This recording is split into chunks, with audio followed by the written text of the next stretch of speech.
So this is the second day of Law of Sines, so these are your 6.4b notes, and today in class we talked about the ambiguous case. And just in case if you are absent, this is the case where you're given two sides and an angle. So what that would look like is if you were given an angle A that's locked, so I'm going to do it in a different color to represent that it's locked. So this angle A is fixed, you can't change it. And then you're given two sides after that. So for instance, let's say you're given side B and side A. Okay. And if these things are locked, then this is the ambiguous case because depending on the lengths of side A and side B, it might be the case that you get no triangle. For instance, if I were to swing side A in an arc, notice that this is too short. So this would be the case where we would get no triangle, which would end up being an error on your calculator. Usually when you try out the law of sines, if it's a no triangle case, you're going to see some sort of error in your calculator. It could be that you're given side A and B and angle A. So lock this guy again. B is given.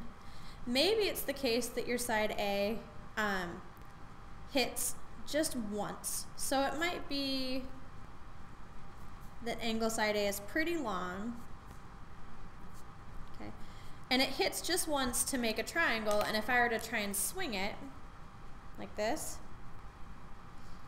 it would miss over here, and that would mean that we would just have one triangle possible. So that's one way we could get one triangle. We could also get one triangle if side A was so perfect it made a right angle. So if A was set, here's my angle, here's B, and if side A, sorry, makes a right angle there, then obviously we would just get one triangle. So these are sort of the two ways that you could get one triangle. And then it's also the case, and this is really crazy, that with the side-side angle case, or angle side-side, you could get two triangles. Now the way that that happens, you have your locked angle, angle A, you have side B, and then side A is such that it could make a triangle right here, so we get this sort of little obtuse triangle with an obtuse angle here. Or if you were to swing that, you could get another triangle right here, this guy, that has the same side length A, these guys are congruent, but it makes an acute triangle. And so this would be the case where we get two triangles. So it means on these problems that you either have no answers, one answer, or two answers that work. Well, when we get down to the nitty-gritty, let's see how we actually tell what we've got. So if we were given, for example, angle A is 43.1 degrees. What I like to do is draw that given angle. So here's my 43.1 degrees, label it A. And then I'm also given side A and side B. So I'm going to put side B down 248.6. Okay, which means this is going to be my angle B. And then side A is always opposite angle A, so this guy is going to be my 186.2. And that means there's my angle C and my little side C. Okay. So now, using law of sines, I'm going to find the angle that I can, and in this case, the first angle I can find is B. So sine of B over 248.6 equals sine of 43.1 over 186.2. I can multiply both sides by 248. Do that in a different color. 0.6. And when I hit my calculator on that, I get the sine of B. Make sure my mode is in degrees. So let's see, sine 43.1 times 248.6 divided by 186.2. I end up with sine B equals about 0.912. And then when I sine inverse both sides, I get that angle B is approximately 65.8 degrees.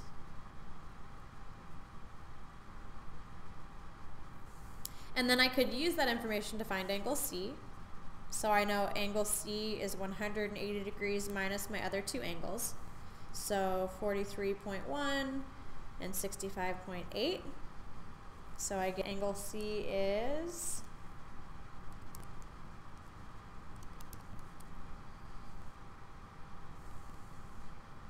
oops, this should be a plus. My angle C came out to 202 degrees. That's not right.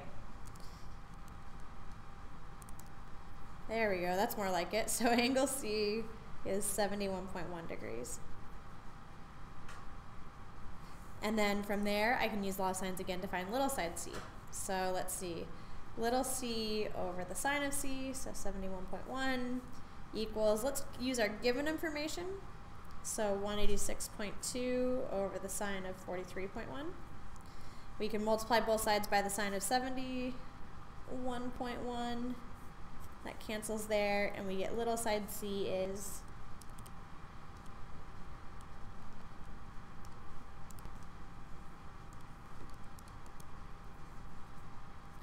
257.8. And then I double check just to make sure I did everything right. So let's see. Smallest angle is opposite my small side, biggest angle, biggest side, and the medium. So that does match up. So here's one triangle, but since this was an angle side problem, I have to look out to see if there might be a second triangle here. Now what happens is this angle is locked and these two sides are stationary, but I can swivel this angle. This 71.1 degrees doesn't necessarily have to be what it is. So if I were to swing that angle, it looks like I might be able to make a second triangle right here. Now notice if I swing this, and this is 186.2, that means that these two sides are congruent, which means I have an isosceles triangle. This means, let me zoom in for you guys on this. Go gadget autofocus. Come on. Ooh, autofocus really doesn't like me. Maybe I will zoom back out. Sorry guys. There we go, that's a little better. Anyway, so these two sides are congruent. Sorry about that. This guy was 65.8, we found that. And so if these are congruent, they're isosceles, then that means this base angle over here, this guy right there, is also 65.8. If it's 65.8, then what I'm going to do, zoom out one more time, it really doesn't like being zoomed in that much, huh?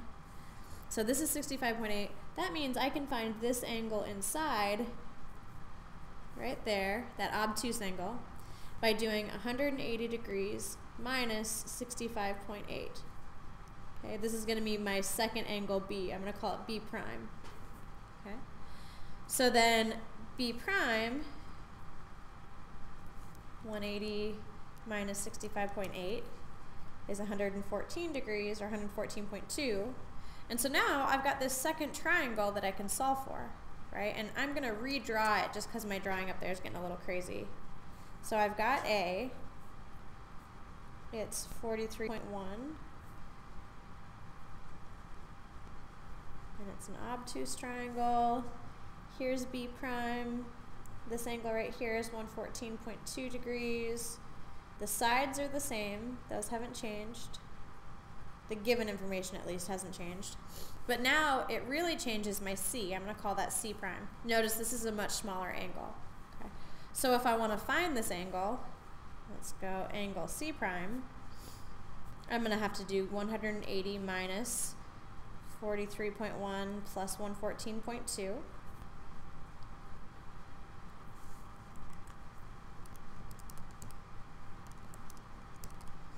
And I get 22.7 degrees.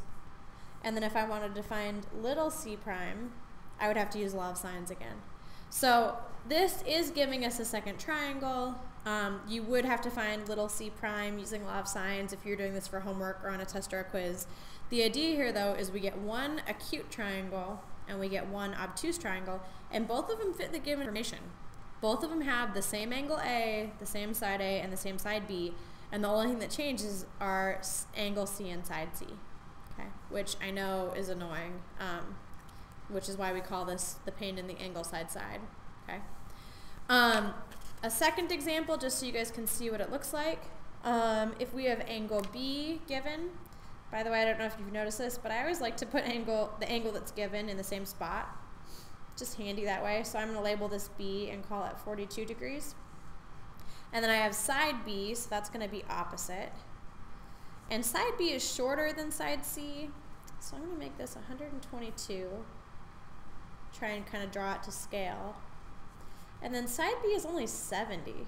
So already the idea that my C and my B, that B is so much shorter than this one, is kind of making me suspicious. It kind of makes me think that this might be the case where this side length is too short and it doesn't actually make a triangle. We're going to just, in theory, make the triangle so we can see what happens with the law of sines. So let's see, I've got B and C, and I want to find angle C. So I'm going to say sine of big C over 122 equals sine of 42 over 70. I multiply both sides by 122. Okay, so I'm going to calculate that out. Let's see, sine of 42 times 122 divided by 70. And I get sine of C equals 1.166. And then when I take the sine inverse of that,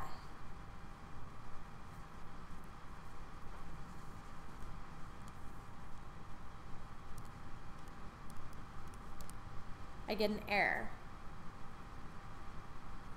Okay, so on your calculator, what you'll see is domain error. Now the reason you see the domain error is because sine can't be bigger than 1.